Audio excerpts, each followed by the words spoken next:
Iraq, a country in turmoil. So what is next? Can political transition help this battered country?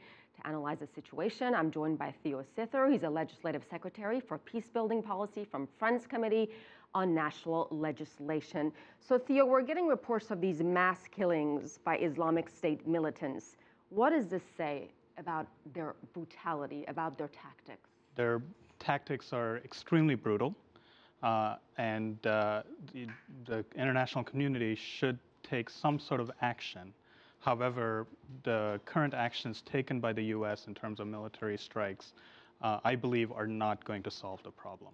What will solve the problem? I think Iraq is facing a deep-seated governance issue. I think there are some positive signs that are coming out of Iraq today.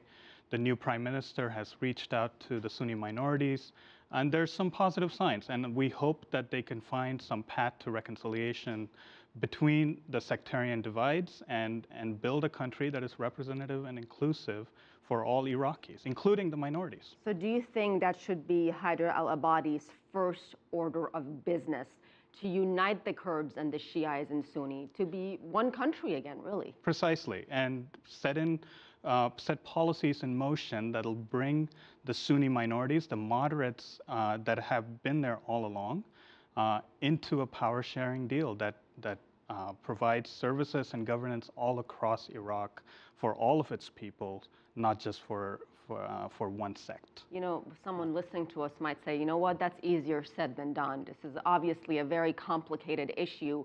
How key do you think, number one, support from Iraq's Shiite influential cleric, Ali al-Sistani, and also Iranians finally coming out and saying to al-Maliki, you got to go because we got to move forward here. The country is in shambles. Precisely. I think that points to the regional dynamics of this issue.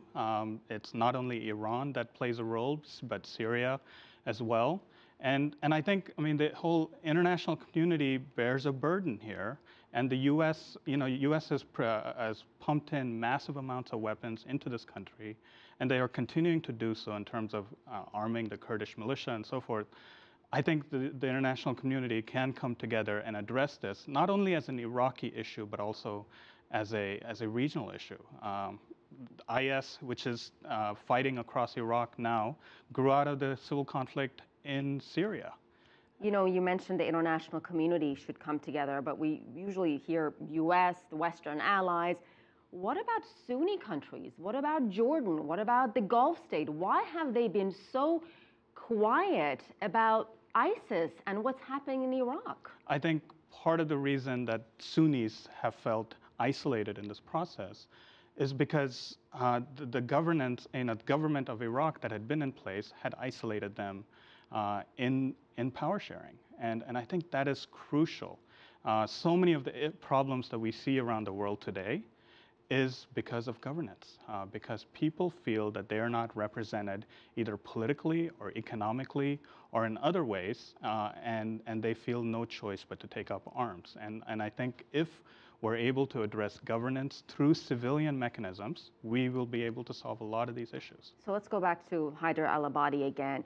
What specifically does he need to do, Theo, to restore relations, restore trust here with the Kurdish and Sunni minority? One of the reports that came out today, in fact, was Sunni leaders actually reached out to the new prime minister and produced a proposal of saying, here's what we need in terms of services for our people in the Sunni provinces.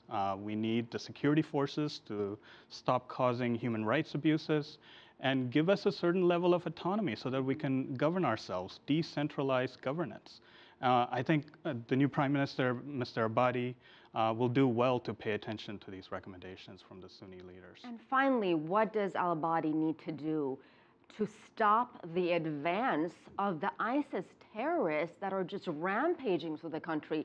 Does he need help from the Iranians? Does he need help from Americans? Does he need help from Sunni neighbors? I think certainly more U.S. weapons in this context, I believe, is not going to help. Already the weapons that IS is using are U.S. weapons, and putting more U.S. weapons into an already volatile situation is not going to help. It's U.S. weapons versus U.S. weapons. I think just now in the wrong hands, unfortunately. precisely, it's two different sides fighting with American weapons, and I think this is just not going to work. I think what Mr. Abadi needs to do is listen to the Sunni leaders, and once IS loses support from the Sunni leaders, I believe that their base is taken right out from under them, and their advance will stop. All right. Thank you so much, Sir Theo Sitther, for joining us. Thank you. It's Talking great.